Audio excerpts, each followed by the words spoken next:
mundo nuevo para ellos y porque la administración se ponga las pilas para que no sean organizaciones como Apanate las que les estén salvando de la realidad. Porque se encuentran con muchas trabas, muchas familias y al final eso provoca un desespero añadido, ¿no? Y decía una cosa importante, reconocen efectivamente la falta de implicación, la falta de eficacia y de compromiso para el cumplimiento, insisto, con este... Insisto, después de unos minutos de publicidad.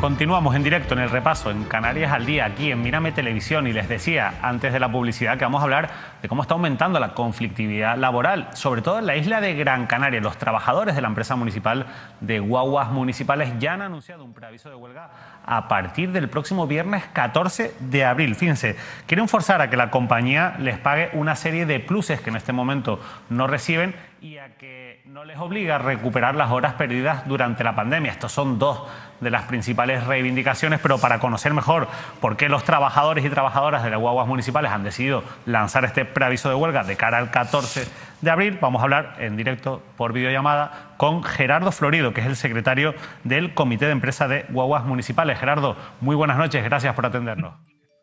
¿Qué tal? Buenas noches, un placer. Explícanos mejor tú que nosotros por qué han decidido los trabajadores dar este paso y anunciar este preaviso de huelga. Bien, perfecto. Has hecho un resumen pequeño, pero muy bien, has ido directo al grano. Efectivamente, existe, te puedo decir que ahora mismo en guaguas municipales existe una conflictividad que no sabemos por qué, por parte empresarial, en todo lo quiere judicializar. Eso de entrada, ¿no? Parece que todo ha acabado en los juzgados, ¿no? Te voy a decir, hay una falta inmensa de medios humanos, hay una falta de material para afrontar el día a día, el aumento de viajeros, esto de la gratuidad de los billetes para viajar en guagua, pues ha creado un aumento considerable de viajeros. Pues no hay ni medios materiales ni humanos para prestar ese servicio que ahora se demanda. Y se sigue prestando de la misma forma. Tienes que ver de forma horrible cómo se llega a los fines de semana a verdaderos problemas en zonas comerciales, en zonas de donde normalmente acude mucha gente. Se arman unos líos enormes con la guagua, no se da abasto y no se le pone solución. Por otro lado, la conflictividad que se ha creado, una cantidad de demandas individuales que están en los juzgados, algunas ya resueltas favorablemente a los trabajadores porque no se pagan las nóminas como deben pagarse. Es decir, parece que aquí cuando hablamos de nóminas hablamos solo de unos conceptitos pequeños, pero no, hay una cantidad de conceptos en las nóminas que guaguas municipales no están llevando a efecto. Las demandas están presentándose, repito, de forma individualizada y ya se están resolviendo muchas de ellas a favor de los trabajadores. ¿Por qué en un momento como este, en el que a los políticos se les llena la boca con la necesidad de la movilidad en transporte público, de evitar o de intentar que se use lo menos posible el transporte privado, el coche privado, el ayuntamiento, en este caso de Las Palmas de Gran Canaria, actúa de esta manera? Porque esa conflictividad, la verdad es que no conocía el dato, Gerardo, de que ya hay varios pleitos judiciales abiertos, varias demandas individuales de los trabajadores a los que se les está dando la razón. ¿Por qué esa actitud de conflicto por parte de la empresa, o en este caso del ayuntamiento? Bueno, podemos decir, bueno, a veces podemos diferenciar cuando hablamos de ayuntamiento, hablamos de empresa, pero bueno, sí, al fin y al cabo, en la situación actual en la que estamos, podemos hablar de lo mismo. Sí, sí, pones esa cara, sí, sí, en la situación actual hablamos de lo mismo, en la actual. Quiero que sepas que siempre hemos tenido una actitud dialogante, ¿no? Una actitud de entendernos, ¿no? Pero llega un momento, tienes que entender que como trabajadores, guaguas municipales es una empresa bastante emblemática en Canarias, ¿no? Tienes que entender que cuando los trabajadores de guaguas municipales sienten que se les toca el bolsillo y se les toca el reloj, empezamos a hablar de que va a ser difícil que nos pongamos de acuerdo, ¿sabes? ¿Por qué la actitud? Oye, oye, a lo mejor deberíamos haber entrado en un trío, en vez de tú y yo hablando, a lo mejor debería haber alguien por parte municipal o por parte de la empresa hablando también del asunto, y a lo mejor llegamos a alguna conclusión al respecto de contestar eso. Pero lo cierto es que todo se ha convertido en conflictos judiciales, ¿no? Dios mío, el juez no sabe de guagua. Lo metemos en un lío. Sí, está claro. Al final yo creo que hay varias claves, ¿no? En su discurso hay una parte que a mí me parece muy importante, porque no solo les está generando problemas a ustedes, sino al resto de empresas, la mayoría públicas, que trabajan en este caso cubriendo los diferentes transportes en las diferentes islas, y es ese aumento de la demanda a raíz de la gratuidad del transporte acordado en los últimos presupuestos generales del Estado. Ante esto yo entiendo que no ha habido aumento de personal, no ha habido aumento de la flota, no ha habido aumento de las rutas en Las Palmas de Gran Canaria. Claro, efectivamente. Por lo menos en Las Palmas de Gran Canaria, en todos. Además, es una conversación, en serio te lo digo, es una conversación cotidiana. Es decir, nos vemos, los que estamos conduciendo, nos vemos asfixiados. Es decir, imagínate los fines de semana, cuando todavía baja más el servicio, pues la cosa puede ser horrible, ¿sabes? Además, entiendes que a veces el propio viajero se sienta molesto porque el viajero se da cuenta de que no se le está prestando un servicio. Ya que estamos hablando de Las Palmas de Gran Canaria, ¿no? Que entendemos que debe haber, vamos a ver, una referencia, ¿no? Debemos ser referentes, ¿no? En hacer las cosas bien.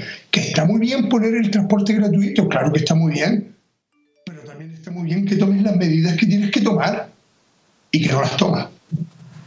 Gerardo, te va a preguntar el compañero Óscar Martín, que está conmigo aquí en la mesa. Sí, Gerardo, buenas noches. En todo este conflicto, que es importante, porque evidentemente respetando las reivindicaciones que ustedes están denunciando y por eso van a la huelga, pero teniendo en cuenta lo que supone para los ciudadanos, vecinos y vecinas de Las Palmas de Gran Canaria, porque evidentemente para los usuarios será esto un trastorno tremendo, ¿no?, a los que usan el transporte público en la capital. ¿Qué papel está jugando en este conflicto José Eduardo Ramírez, el concejal de Transportes y Movilidad del Ayuntamiento? ¿O esto es una situación que el propio gobierno municipal del señor Hidalgo le ha puesto la pelota sobre la mesa a la propia empresa? Bien, lo último que he dicho, es lo último que he dicho. El concejal, ¿quieres mi opinión personal? La de Gerardo Florido. No sabe, no contesta. Vale, así de claro. La ciudadanía, efectivamente, ya te puedo decir que tenemos una reunión con la empresa convocada para el día 11. Es decir, hay una convocatoria con la empresa para el día 11. Sinceramente, un ánimo grande de todos los compañeros del comité de huelga ahora mismo para abrir una mesa de negociación, una mesa de diálogo muy grande, ¿sabes? Pero cuando te digo muy grande, piensa en todo lo grande que te puedas imaginar, Óscar, ¿sabes? Es decir, bestial. Estamos dispuestos a negociar. Sabemos que se crean problemas al ciudadano, pero vuelvo a repetirte, las cosas tienen un límite. Y si todos vamos a meterlos en un juzgado, ¿hasta cuándo piensa Huevos Municipales alargar los juzgados? ¿Hasta el Tribunal Supremo? Por cierto, Gerardo, ya que estamos, les están informando, el gobierno, el ayuntamiento les está informando a ustedes, que son partícipes de las obras, de cómo avanzan las obras de la Metro Guagua. Lo digo porque se ha producido un retraso en la estación de Hoya de la Plata. ¿Les informan a ustedes el avance de esas obras o no les dan información, no, como si no fueran partícipes ustedes? Las que conocemos por los medios de comunicación. Perfecto. Puntualmente, cuando es con la empresa, el gerente hace algún comentario de algún avance de la Metro Guagua, pero vamos, algún comentario a la corte. Vamos. Y en este, Gerardo, aprovechando la pregunta de Óscar, en este contexto actual, con todo lo que estamos hablando, ¿cómo encaja el proyecto de Metro Guagua en el transporte público? ¿Cómo lo ven ustedes? Bueno, desde el punto de vista de los trabajadores, pues es un proyecto de avance probablemente de la empresa, bastante importante, por lo que parece. Lo que efectivamente no entendemos cómo se proyecta una cosa a un plazo y automáticamente el plazo pierde el sentido, ¿sabes? Los trabajadores lo que no entendemos cuando hablamos del asunto dentro del comité de empresas o municipales, cuando alguna vez se toca el tema, es que no entendemos cómo se proyecta con ingenieros, arquitectos, etcétera, que hacen el proyecto, unos plazos que después desaparecen en el tiempo, pero desaparecen en el sentido literal de desaparecen, ¿eh? Gerardo, se supone No, decías que desaparece en el tiempo. Bueno, al final tú sabes cómo son estos proyectos, que se hacen unas planificaciones, unos anuncios que después no van de la mano con la realidad de la ejecución de las obras. Pero para terminar, Gerardo, que hay una cosa importante, porque le decías a Óscar que el día 11 empiezan los contactos, ¿no? Y ustedes tienen el ánimo de que haya una mesa de negociación lo más grande posible. Pero claro, al final, si hablamos en concreto de lo que ustedes están reivindicando, yo te quiero hacer una pregunta muy concreta, Gerardo. Si a ustedes les garantizan el pago de esos pluses que al fin y al cabo ustedes consideran que tienen derecho por ley, ¿darían por acabado el preaviso de huelga? Si la mesa negociadora, esto vuelvo a repetir, estás hablando conmigo, si la mesa negociadora, lo que probablemente con el pago de esos pluses, con la aceptación del pago de esos pluses, si la mesa negociadora sigue abierta para solucionar el resto, probablemente yo me atrevería a decir que sí. Pues Gerardo, ojalá haya voluntad por todas las partes para que este conflicto no se alargue. Al final el transporte público sí que es fundamental y una huelga puede causar un trastorno importante. Lo hemos vivido en Tenerife muy recientemente con la huelga del tranvía de Tenerife, que ahora mismo está en suspenso, y lógicamente dejar a un transporte público bajo mínimos no puede ser bueno para la movilidad de una ciudad tan importante como Las Palmas de Gran Canaria. Mucha suerte en sus reivindicaciones. Muchas gracias. Un saludo. Buenas noches a todos. Gracias, Gerardo. Óscar, conflicto abierto. Sí.